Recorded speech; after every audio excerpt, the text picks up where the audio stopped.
ricordiamoci che una volta non si mangiava la colomba, il nostro prodotto pasquale era la fugassa veneta, appunto.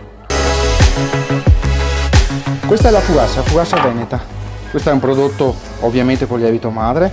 Come vediamo, la prima caratteristica del lievito madre sta che la velatura è irregolare, non ha una regolatura fissa.